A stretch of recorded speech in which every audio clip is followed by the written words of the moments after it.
Thank you all for joining us today. My 31st and last lawsuit against President Obama may turn out to be the one that has the greatest constitutional consequence.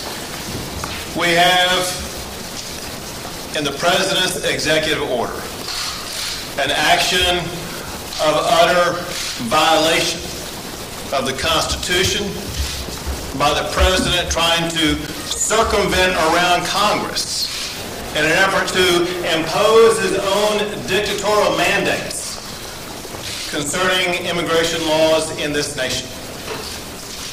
The decision by Judge Andrew Hanen validated that when he said that the executive order literally created new immigration law from scratch.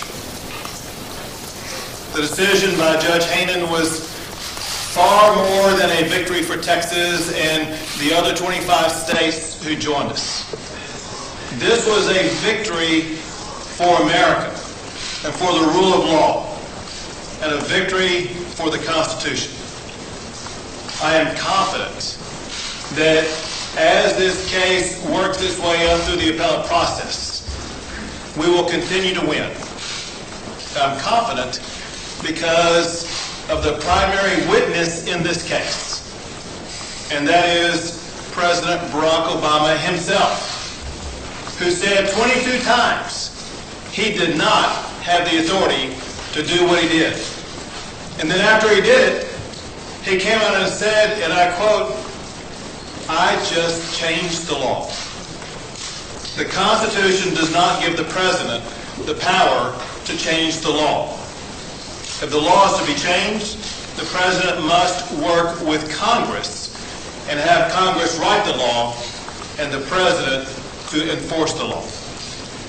Now, at this time, even though I was the Attorney General who filed the lawsuit in early December, the case is taken over by my successor, General Paxton. I'm confident that General Paxton and his team are going to be able to continue the success that we have in this case to ensure that the rule of law and the Constitution is upheld. And I'd like to pass it to General Paxton at this time. Well, thank you, Governor Abbott. I want to thank you for initiating this lawsuit and for organizing the effort against the unlawful executive order. As you all know, Monday night we secured a full injunction against President Obama's unilateral rewrite of the United States immigration policy.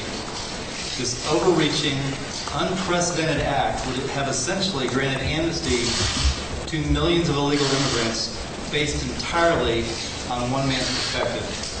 This move would cause major repercussions in almost every facet of our society, from education to our economy to public safety. And it would have been made without any input from the states who would be most affected, and without the input of the United States Congress, which is explicitly charged by the U.S. Constitution with creating our nation's laws. It's been a significant about-face for the Obama administration. President Obama went from repeatedly saying he lacked authority to impose amnesty to assuring an audience in November that he had taken action to change the law. Well, he was right the first time. Our nation was built upon a system of checks and balances, and the President's unilateral action makes a mockery of the fine patriots and leaders who have worked together throughout history to advance our nation ever forward. Make no mistake, this is about far more than the merits of any immigration plan. It's about whether we wish to empower any president with the authority to circumvent Congress whenever the legislative battles prove too challenging. That runs counter to the principles established by our founding fathers and subjugates the will of the people to the whims of one individual. That's many things, but it's certainly not the American way. And I'd like to pass the mic to Senator Cruz, and we appreciate you being here today. Well, thank you very much, General Paxton. Thank you, Governor Abbott. Thank you to Governor Patrick. I'm very glad to be back home. And this victory this week, the decision from the federal court, was a major victory for the rule of law. All of us have reason to be proud that Texas led the way, standing up to President Obama's illegal and unconstitutional executive amnesty. All of us have reason to be proud that our Governor, Greg Abbott, and our Attorney General, Ken Paxton, led the way, standing up and fighting against lawlessness. And it's worth underscoring what the Federal District Court ordered was very simple. It was that the President's amnesty order of November of last year was on its face illegal. The federal court looked to the President's asserted justification that it was, quote, an exercise of prosecutorial discretion. And the federal court quite powerfully concluded that that was not an accurate description of what the President's executive amnesty did, because it was not simply declining to prosecute some 4.5 million people who were here illegally, but it was rather, as the district court said, an affirmative act of issuing work authorizations that are flatly contrary to federal law. Printing up documents. In effect, what the Obama administration was doing was counterfeiting immigration documents, because the work authorizations that the administration was printing are directly contrary to the plain text of federal law that says that those who are here illegally are not authorized to work. I want to note something additionally, which is the President this week has rightly said he's going to follow the court opinion. He's going to respect the judicial injunction that is in place. But yet also this week, the President made a comment to the effect that preparations would continue ongoing to implement this illegal amnesty.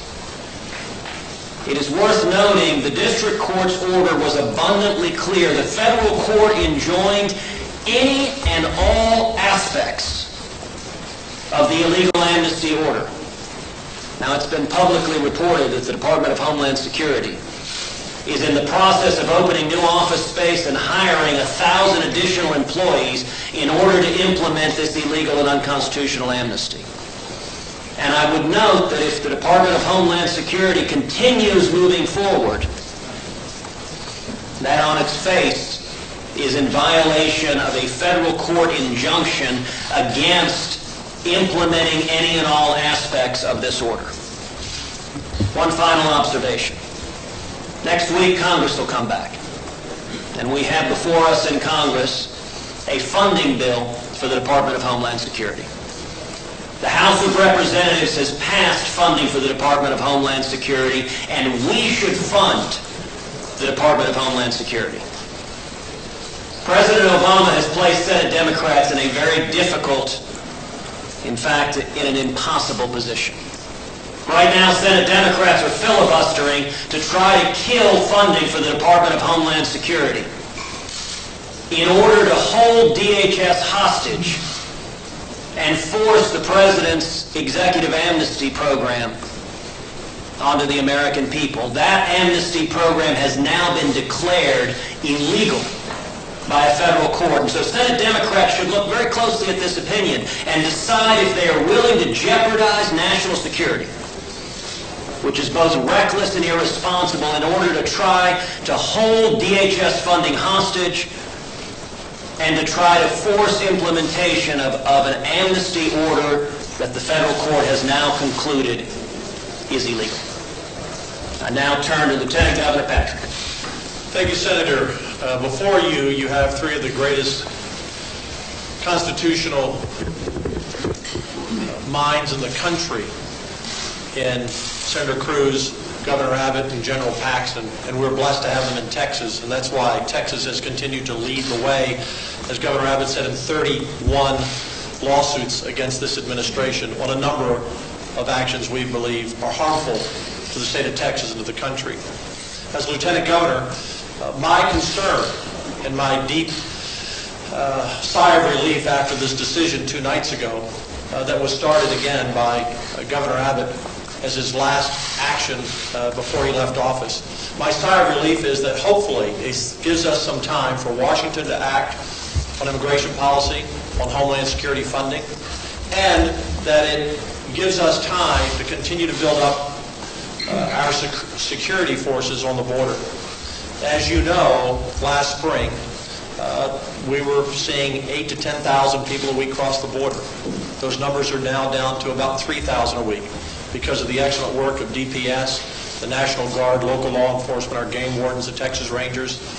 But as Lieutenant Governor, I was greatly concerned, as I know Governor Abbott is concerned, that had this amnesty been allowed to go into force through executive action, even though we believe it illegal, that we would have seen a new wave of thousands coming here, hoping to achieve amnesty. That would have put tremendous pressure on our state. We've already spent nearly $100 million defending the border that the federal government should be doing. And so the fact that Governor Abbott took this action, the fact that General Paxton is going to continue the fight, the fact that Senator Cruz is representing us in Washington continuing the fight, the fact that this has now been halted, I hope will send a message to those who would come here illegally that that is not the way to come to America. And in Texas, we want people to come to Texas and we want you to come to America, but we want you to do it legally. And we're going to continue to be vigilant, and we're going to continue to maintain law and order on our border, because national security starts with border security, and border security starts with the state of Texas. Thank you.